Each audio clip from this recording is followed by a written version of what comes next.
Once upon a time, a person went to Gautama Buddha seeking advice on how to control his emotions. The person was struggling with anger and frustration and was looking for a way to manage his emotions better. Buddha smiled and asked him to sit down. "I will tell you a story," he said. Once upon a time, there was a king who ruled a prosperous country. One day, he decided to visit a neighboring kingdom. He had heard that the king of that kingdom was famous for his wisdom. When the king arrived, he was welcomed with great honor. The king of the neighboring kingdom had prepared a grand feast in his honor. During the feast, the king noticed a fly in his soup. He was disgusted and ordered his servant to bring him another bowl of soup. The king of the neighboring kingdom saw this and said, "Your Majesty, please do not be angry. It was just a small fly, it does not matter." The king replied, "I cannot tolerate such things. Even a small fly can ruin my mood." The king of the neighboring kingdom smiled and said, "Your Majesty, allow me to give you a piece of advice. It is not the fly that ruined your mood, but your reaction to it. You have the power to control your emotions. Do not let them control you." The king realized the wisdom in these words and returned to his kingdom. From that day onwards, he started practicing the art of not reacting to situations that would previously trigger his emotions. He found that he was able to maintain his composure in challenging situations and was able to make better decisions. The power of not reacting is an important lesson for all of us.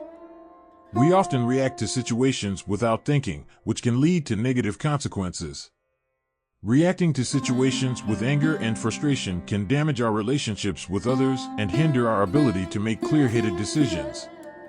However, it is important to understand that not reacting does not mean suppressing our emotions.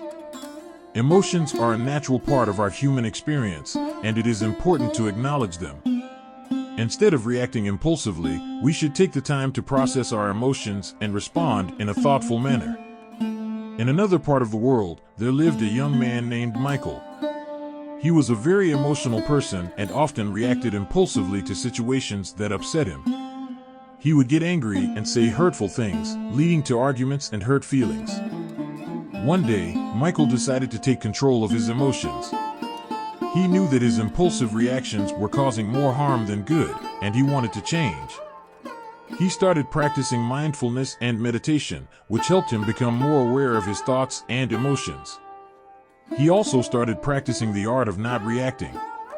Whenever he found himself in a situation that would normally trigger his emotions, he would take a step back and take a few deep breaths. He would then assess the situation calmly and respond in a thoughtful manner. At first, it was difficult for Michael to control his emotions. He would still get angry and frustrated, but he would take a step back and not react impulsively. As he continued to practice, he found that it became easier to control his emotions. Michael also noticed that his relationships with others improved. He was no longer getting into arguments and hurting people's feelings. Instead, he was able to communicate in a calm and thoughtful manner, which helped him build stronger relationships. One day, Michael's friend came to him for advice. His friend was going through a difficult time and was feeling very upset.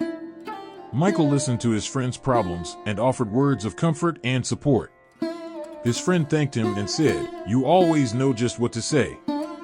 You never get angry or upset." Michael smiled and replied, "It's not that I never feel angry or upset. It's just that I've learned to control my emotions and not let them control me. It's a powerful tool that has helped me improve my relationships and my overall well-being." Michael's friend was impressed and asked him how he learned to control his emotions. Michael shared his experience with mindfulness and the power of not reacting. He encouraged his friend to try it out for himself, and his friend was grateful for the advice. Over time, Michael became known for his calm and thoughtful demeanor. He was able to handle difficult situations with ease, and people admired him for his strength and resilience. He continued to practice mindfulness and the art of not reacting, and he found that it brought him a sense of inner peace and happiness. The power of not reacting is a valuable lesson that we can all learn from. It takes practice and patience, but the rewards are well worth it. By controlling our emotions, we can improve our relationships, make better decisions, and live a more fulfilling life. The moral of the story of the king and Michael teaches us that we have the power to control our emotions. We may not be able to control what happens to us, but we can control how we react to it. By practicing mindfulness and the art of not reacting, we can learn to control our emotions and respond in a thoughtful manner. It is a powerful tool that can help us improve our relationships, our well-being, and our overall quality of life. So let us take the time to practice and cultivate this powerful skill and let it transform our lives for the better. Anger will never disappear so long as thoughts of resentment are cherished in the mind. Anger will disappear just as soon as thoughts of resentment are forgotten. He who holds back rising anger like a rolling chariot is a real driver. Other people are but holding the reins. Holding on to anger is like drinking poison and expecting the other person to die. One who conquers himself is greater than another who conquers 1,000 times 1,000 on the battlefield. Do not be led by your reactions, be led by your actions. Peace comes from within, do not seek it without. In a controversy, the instant we feel anger, we have already ceased striving for the truth and have begun striving for ourselves. The mind is everything. What you think, you become. You will not be punished for your anger, you will be punished by your anger. The root of suffering is attachment. If you want others to be happy, practice compassion. If you want to be happy, practice compassion. Letting go gives us freedom, and freedom is the only condition for happiness. If in our heart we still cling to anything, anger, anxiety, or possessions, we cannot be free. Better than 1,000 hollow words is one word that brings peace. All that we are is the result of what we have thought. Respond, don't react. Respond with reason, not emotion. In the end, only 3 things matter: how much you loved, how gently you lived, and how gracefully you let go of things not meant for you. He who experiences the unity of life sees his own self in all beings and all beings in his own self and looks on everything with an impartial eye. Happiness never decreases by being shared. We are shaped by our thoughts. We become what we think. Do not dwell in the past. Do not dream of the future. Concentrate the mind on the present moment. 3 things cannot be long hidden: the sun, the moon, and the truth. The only way to find true happiness is to let go of your attachment to things and people.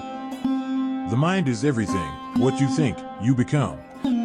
It is a man's own mind, not his enemy or foe, that lures him into evil ways.